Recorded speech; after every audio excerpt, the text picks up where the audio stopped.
وفادار ہے علماء دیوبند، اسلام کے غمخوار ہے علماء دیوبند۔ الحمد لله نحمده ونستعينه ونستغفره ونؤمن به ونتوكل عليه ونعوذ بالله من شرور أنفسنا ومن سيئات أعمالنا، من يهد الله فلا مضل له ومن يضلل فلا هادي له،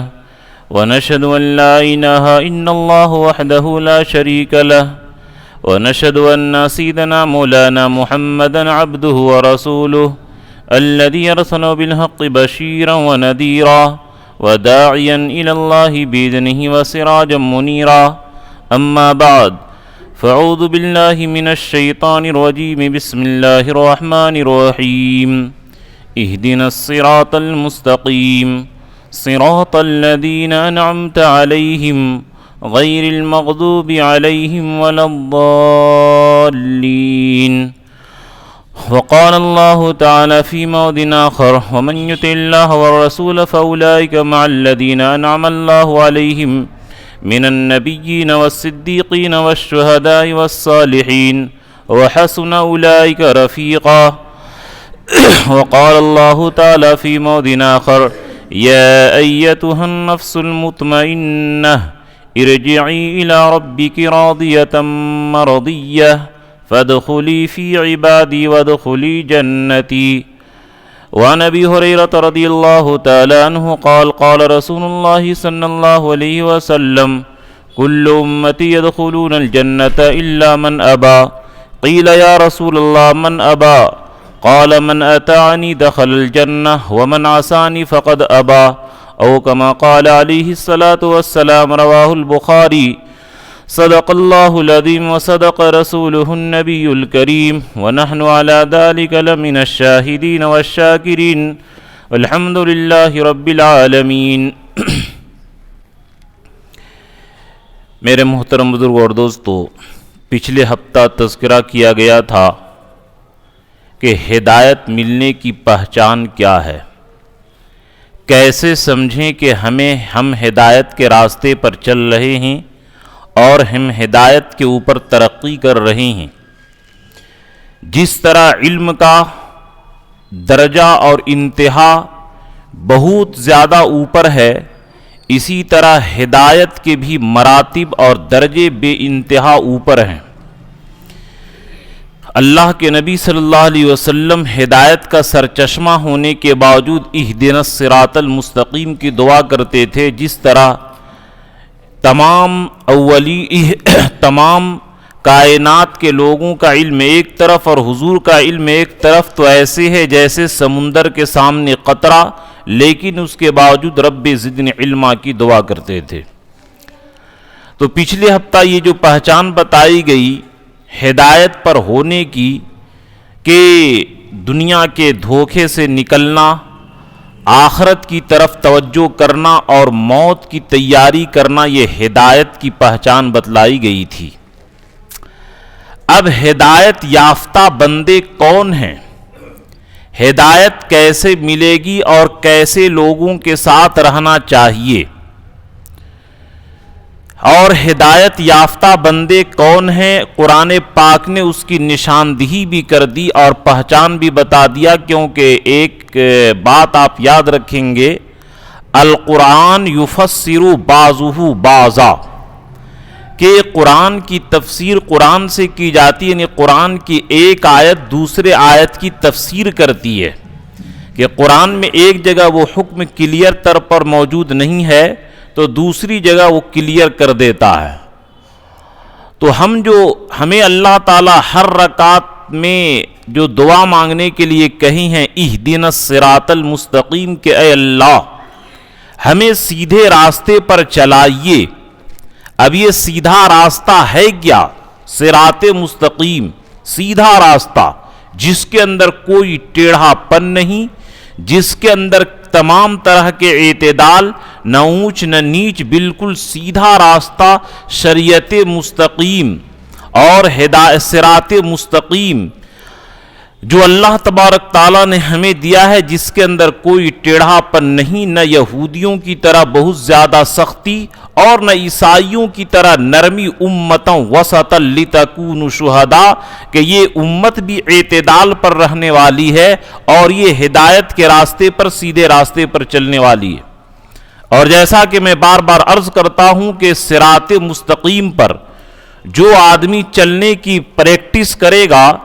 تو وہ آسانی کے ساتھ پلسرات پر گزر جائے گا،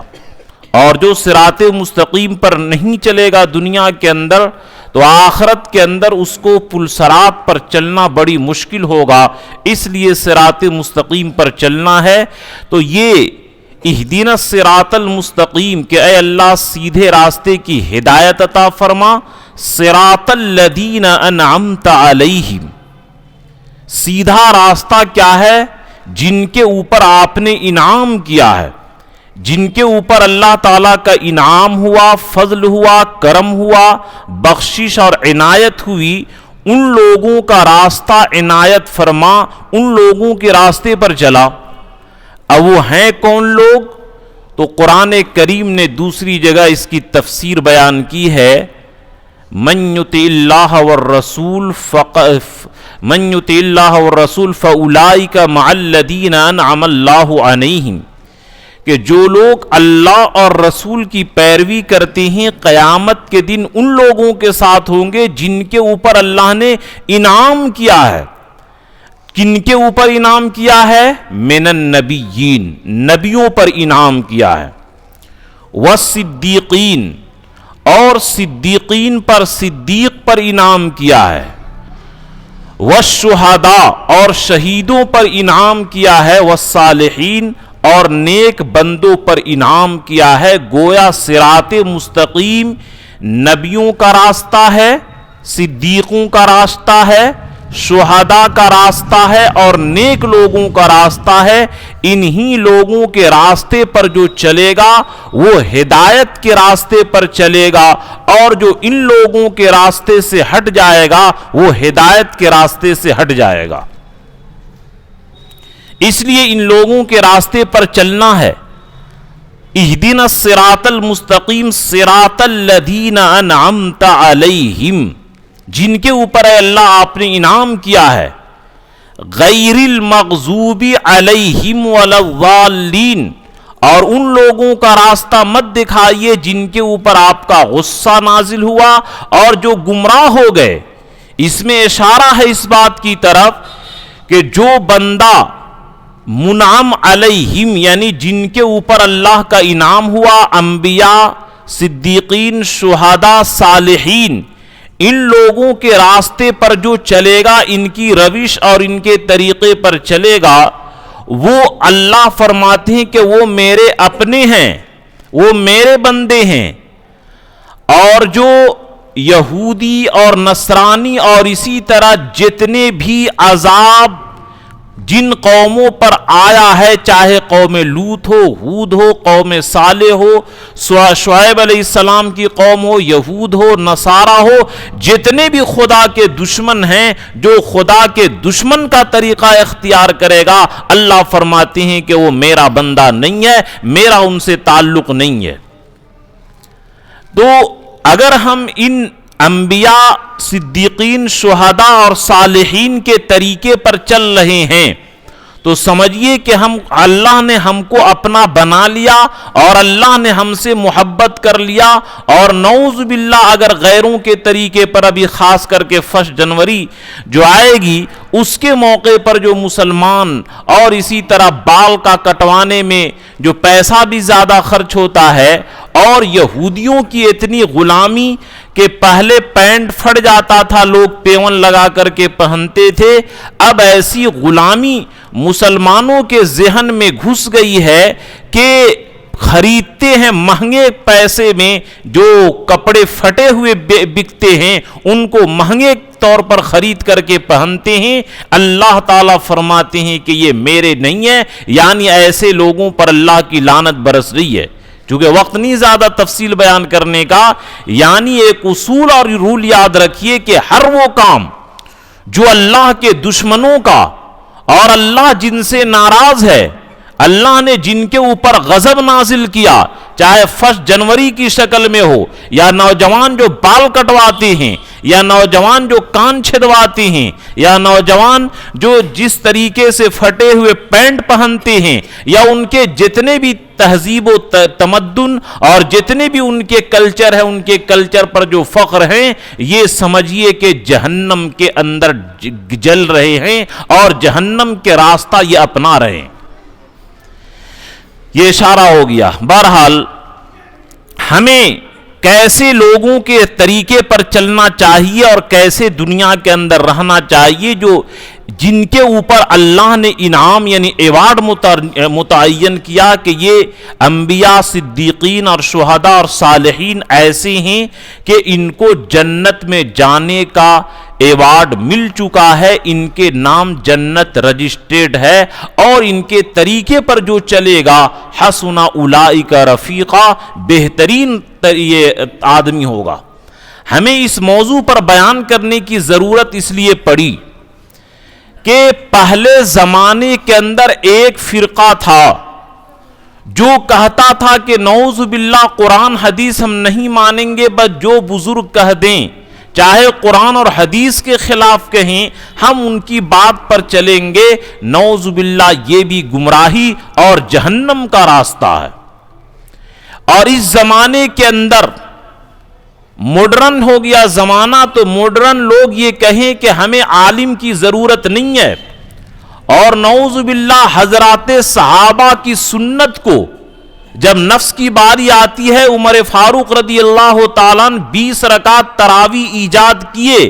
اور یہ اس کو کہتے ہیں کہ یہ بدعت ہے، جبکہ اللہ فرما رہے ہیں ما انا علیہ و اصحابی، اللہ کے نبی فرمائے کہ جو صراط مستقیم یہ بھی ہے، جو میرا طریقہ ہو اور میرے صحابہ کا طریقہ ہو وہ صراط مستقیم ہے۔ یہ اس زمانے کے اندر جو لوگ غلط فہمی پیدا کر دیے کہ علماء کی ضرورت نہیں، صلحاء کی ضرورت نہیں، صدیقین کی ضرورت نہیں، یہاں تک کہ صحابہ کی سنت کی بھی ضرورت نہیں ہے، خدا پاک کی قسم اگرچہ زبان میری ہے لیکن اللہ فرما رہے ہیں کہ یہ گمراہی کے راستے پر چل رہی ہیں، منعم علیہم کے راستے سے یہ لوگ ہٹے ہوئے ہیں، من النبیین والصدیقین والشہداء والصالحین، اور خود نبی کے فرمان پر ما انا علیہ و اصحابی، جو میرے طریقے پر اور میرے صحابہ کے طریقے سے ہٹا ہوا ہو وہ گمراہی ہے کے راستے پر ہے، اور اس کا انجام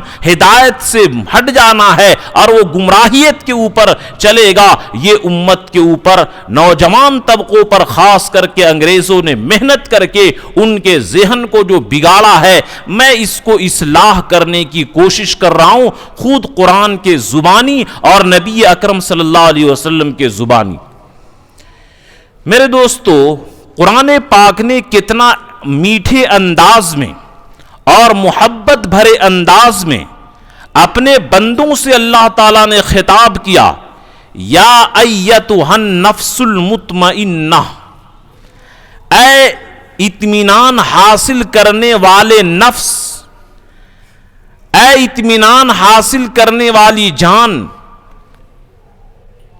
یا ایتھا النفس المطمئنہ، اے اطمینان حاصل کرنے والے جان۔ نفس مطمئنہ کیا ہے؟ جس طرح قرآن میں ان النفس لامارۃ بالسوء کے ایک نفس امارہ کے مارے بہت زیادہ حکم کرنے والا، جس کا نفس، جس کی طبیعت، جس کی عادت صرف گناہوں کی طرف بھاگتا ہو اور گناہ کی طرف چلتی ہو، جیسا کہ اللہ کے نبی فرمائے کہ میں لوگ جہنم کے اوپر ایسے گرتے ہیں جیسے کہ برسات کے موسم میں آگ جلی ہو اور کیڑے مکوڑے آگ میں جلتے ہیں، اسی طرح دنیا کے لوگ جہنم میں کود رہے ہیں اور میں ان کی کمر پکڑ پکڑ کر کے پیچھے ڈھکیل لاؤں کہ جہنم میں مت جاؤ۔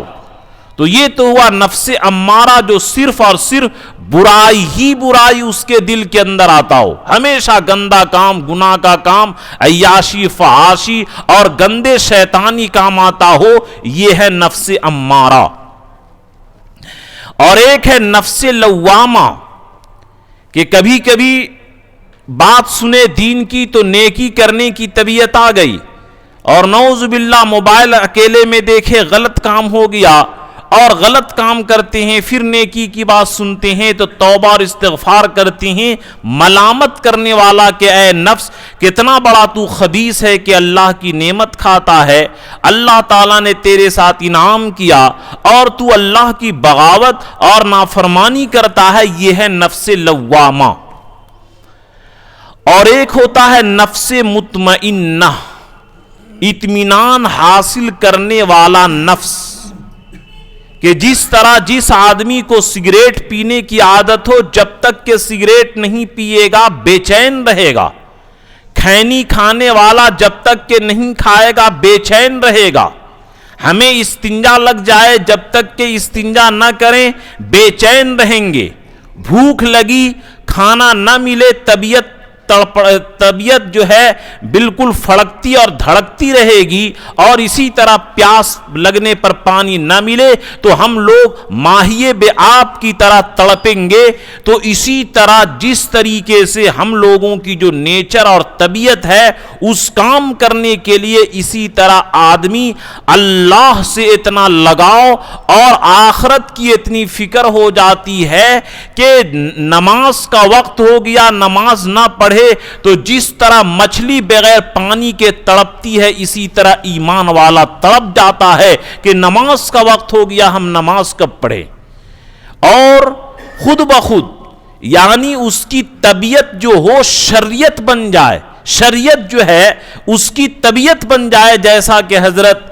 گنگوہی رحمت اللہ علیہ کے واقعہ مشہور ہے۔ حضرت گنگوہی رحمت اللہ علیہ شروع میں مرید نہیں ہو رہے تھے حاجی امداد اللہ مہاجر مکی رحمت اللہ علیہ سے، تو جب مرید ہوئے بیعت ہو گئے تو حضرت حاجی امداد اللہ مہاجر مکی رحمت اللہ علیہ نے فرمایا کہ اپنے حالات لکھو کہ بیعت ہونے سے مرید ہونے سے تم کو کیا فائدہ پہنچا۔ حضرت گنگوہی رحمت اللہ علیہ لکھے کہ 3 باتیں جو پہلے نہیں تھی اب میرے اندر وہ پیدا ہو گئی۔ ایک یہ کہ شریعت میری طبیعت بن گئی، یعنی جس طرح ہم لوگوں کو کھانے میں پینے میں استنجا میں بیوی بچوں سے بولنے میں بہترین کھانا کھانے میں کوئی تکلیف نہیں ہوتی ہے بلکہ مزہ آتا ہے، اسی طرح نماز میں روزہ میں تسبیح میں تلاوت میں گناہوں سے بچنے میں ان کو مزہ آتا ہے۔ یہ ہے نفس مطمئنہ۔ اور یہ کیسے پیدا ہوگا؟ قرآن پاک کے اندر جو اشارہ کیا، من یطع اللہ والرسول فاولئک مع الذین انعم اللہ علیہم من النبیین والصدیقین والشہداء والصالحین وحسن اولئک رفیقا، اور یہ لوگ بہترین ساتھی ہیں۔ قرآن پاک تو یہ کہہ رہا ہے کہ امت کو، امت محمدیہ ہے سن لو جن پر قرآن نازل ہوا، کہ تم کو نبیوں کی کیا ہے صحبت، اسی طرح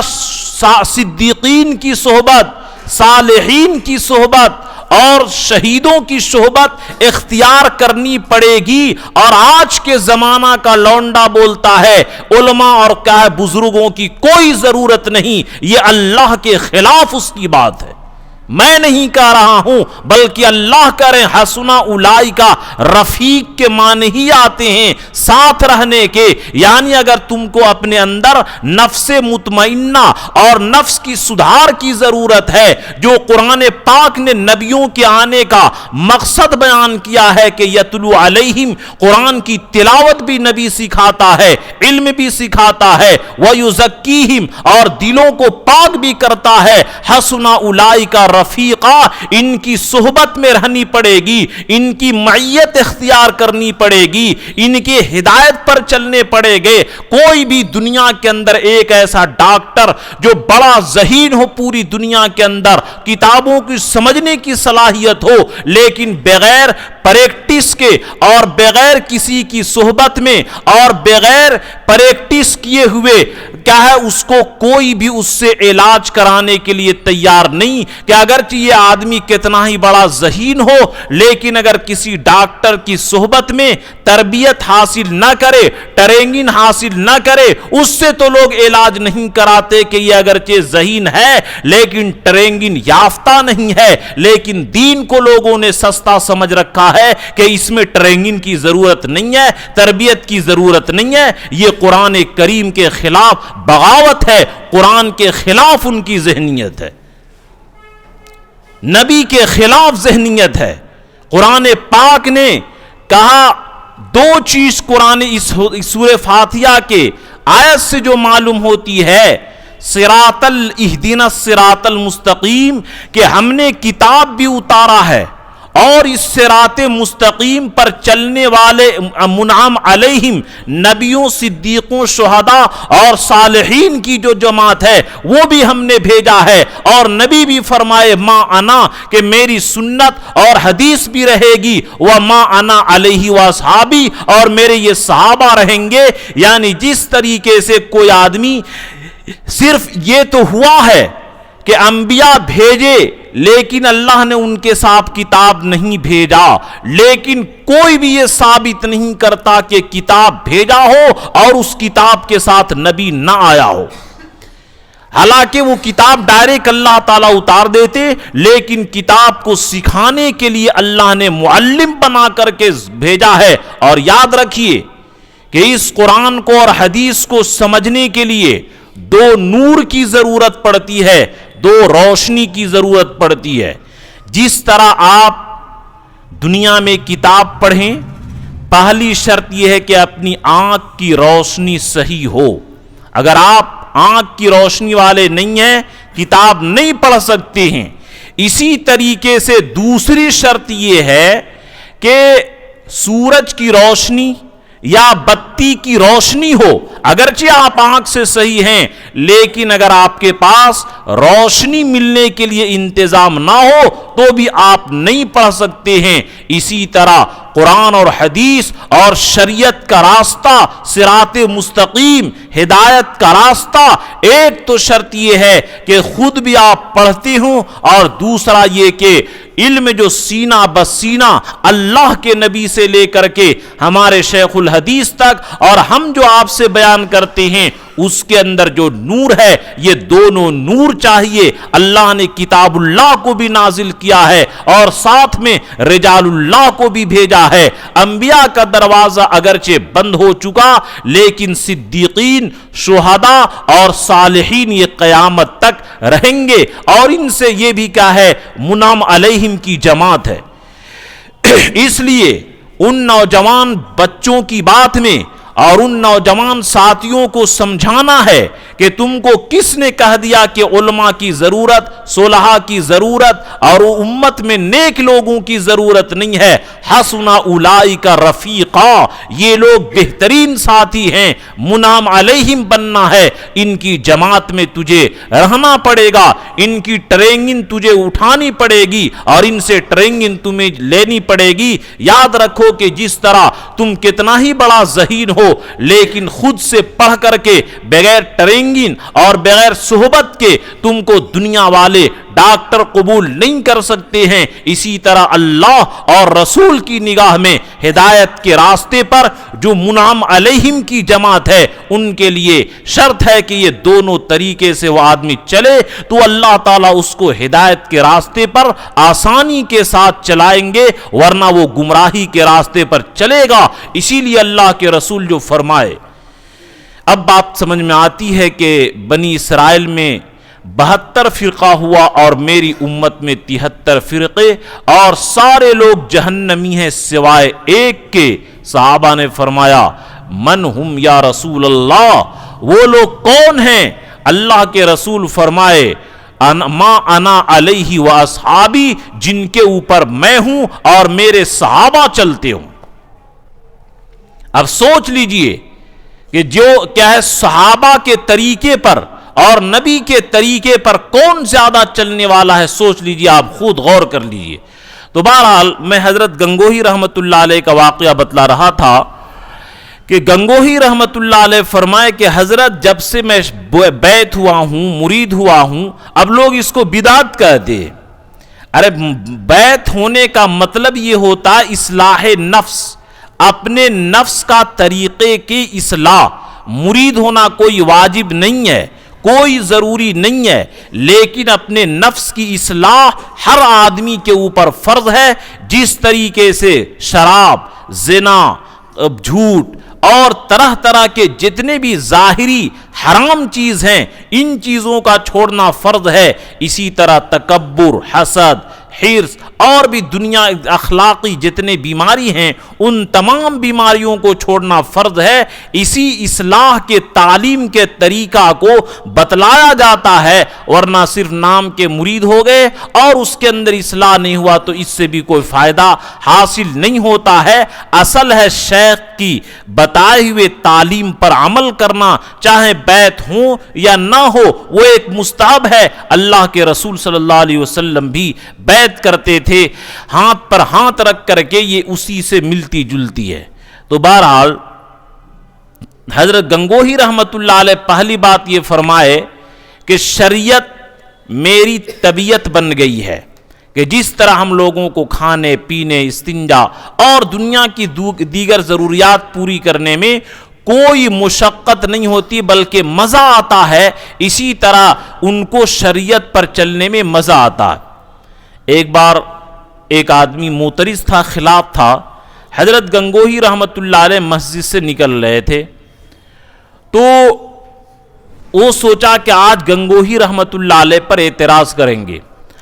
کیونکہ جوتا پہلے داہنے پیر میں پہننا سنت ہے، بائیں پیر میں بعد میں،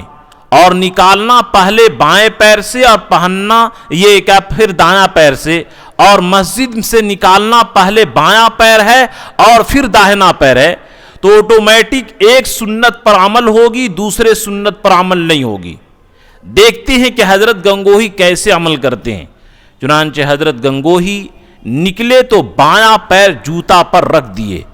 اور دایاں پیر بعد میں نکالے، اور پہلے دایاں پیر میں جوتا پہنے اور بعد میں پھر بائیں پیر میں جوتا پہنے۔ اس طریقے سے دونوں سنت کو عمل کر کے جب دکھایا تو وہ آدمی ان کا معتقد ہو گیا کہ واقعتاً جو سنت پر چلنا چاہے اس کے لیے کوئی مشکل اور پریشانی نہیں ہوتی ہے۔ بہرحال پہلی چیز کہ شریعت میری طبیعت بن گئی، یعنی شریعت پر چلنے میں کوئی مشکل نہیں ہے۔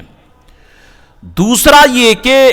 قرآن اور حدیث میں کہیں اعتراض اور ٹکراؤ اور تعارض نظر نہیں آتا۔ تیسرا چیز یہ کہ میری نگاہ میں جو میری تعریف کرے وہ بھی اتنا ہی محبوب، اور جو میری برائی کرے وہ بھی اتنا ہی محبوب، یعنی نفس کے اندر تواضع اتنا زیادہ آیا کہ تعریف کرنے والا اور برائی کرنے والا یکساں ہو گیا۔ تو یہ اس طریقے سے ان کی طبیعت بن گئی۔ اور یہ یاد رکھیے کہ طبیعت کے اندر جیسی چیز کی عادت ڈالیں گے ویسی ہو جائے گا۔ چنانچہ واقعہ مشہور ہے کہ حضرت مولانا مظفر حسین صاحب کاندھلوی رحمت اللہ علیہ پہلے زمانے میں بیل گاڑی کرائے پر ہوتی تھی،